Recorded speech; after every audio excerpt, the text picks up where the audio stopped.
Hello students, welcome back to our channel Math Circle and I'm your teacher Soumya. Yesterday what we were studying was HCF of chapter 3 playing with numbers and exercise 3.6 का question number 1 हम लोगों ने solve कर लिया था. अभी सिर्फ question number 2 and question number 3 remaining है, तो आज हम वो सॉल्व करते हैं. राइट, तो क्वेश्चन नंबर 2 क्या है? What is the HCF of to consecutive. मतलब इससे पहले अगर आपको क्वेश्चन 1 समझना है तो मैं लिंक डिस्क्रिप्शन बॉक्स में दे दूँगी, आप वहाँ से समझ सकते हैं. तो हम 2 से कंटिन्यू करते हैं. तो what is the HCF of to consecutive numbers and to consecutive even numbers and to consecutive odd numbers. तो मैंने यहाँ क्वेश्चंस नोट डाउन कर लिए हैं. तो HCF आपको निकालना है किसका? पहले ए का निकालना है to consecutive numbers. Consecutive numbers मतलब जो नंबर एक के बाद जस्ट दूसरा आता है, मतलब उनके बीच का गैप 1 होगा या सेम होगा. ठीक है, तो किसी भी दो कॉन्सिक्यूटिव, कोई नंबर हमने सोचा नहीं है, मान लो 2 3 भी हो सकता है, 4 5 भी हो सकता है, 5 6 भी हो सकता है, 6 7 भी हो सकता है, मतलब टू कॉन्सिक्यूटिव जो एक के बाद एक आते हों. ठीक है, तो उसका HCF क्या होता है? फॉर एग्जाम्पल चलो हम एग्जाम्पल 2 and 3 ले लेते हैं. ठीक है, तो HCF ऑफ 2 and 3. तो जो नंबर नियरेस्ट होते हैं वो ऑब्वियसली उनके टेबल में तो नहीं आते होंगे. ठीक है, फॉर एग्जाम्पल 2 और 3 का HCF हम निकाल लेते हैं. 2 का निकालेंगे, 3 का निकालेंगे, तो 2 1 ज़ा 2 होता है, 3 1 ज़ा 3 होता है. तो यहाँ पे क्या हो रहा है? 2 और 3 का HCF क्या आया है?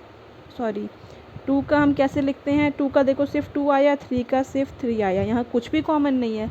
कुछ भी कॉमन नहीं तो 1 तो कॉमन होता ही है. तो HCF क्या हो जाएगा यहाँ पे?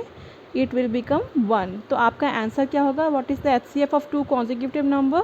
The HCF of to consecutive number is 1.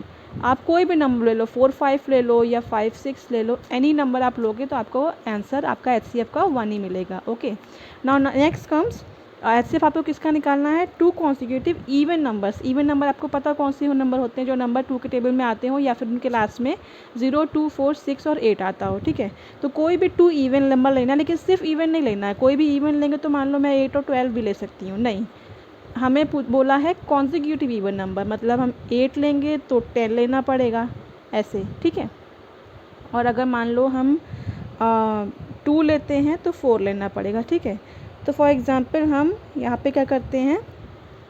2 और 4 का लेते हैं. तो 2 और 4 का हमें HCF निकालना है. ठीक है, तो 2 का क्या आएगा? 1 आएगा, 2 आएगा. 4 का क्या आएगा? 1 तो आएगा ही, 4 भी आएगा, साथ में 2 भी आएगा. तो इसमें कॉमन क्या है? 1 1 है, 2 2 है. तो HCF क्या हो जाएगा इसका? आपका 2 हो जाएगा. ओके, तो आंसर क्या होगा? The HCF of to consecutive number is even number is 2. Okay, now next comes HCF of to consecutive odd number. मतलब ये कॉन्सिक्यूटिव है. ठीक है, ऊपर आपके क्वेश्चन में लिखा होगा. तो टू कॉन्सिक्यूटिव, जैसे आपने पहला कॉन्सिक्यूटिव नंबर ऑड क्या आप ले सकते हो? फॉर एग्जांपल मतलब 3 ले लो. 3 के बाद जस्ट दूसरा ऑड नंबर क्या होगा? 5 होगा.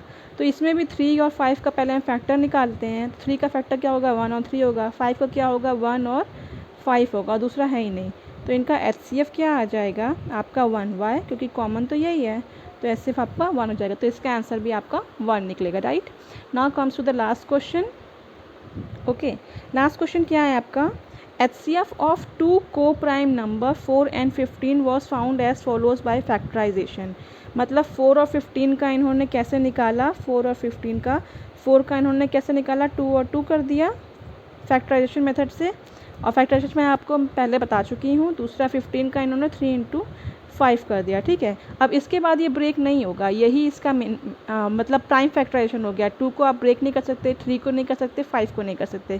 Since there is no prime factor so HCF of 4 and 15 is 0. तो इन्होंने क्या बोला? क्योंकि यहाँ पे कोई भी कॉमन नहीं, तो इन्होंने HCF बोल दिया है कि 0 होगा. तो आगे बोला है सो HCF, हाँ 0 हो गया.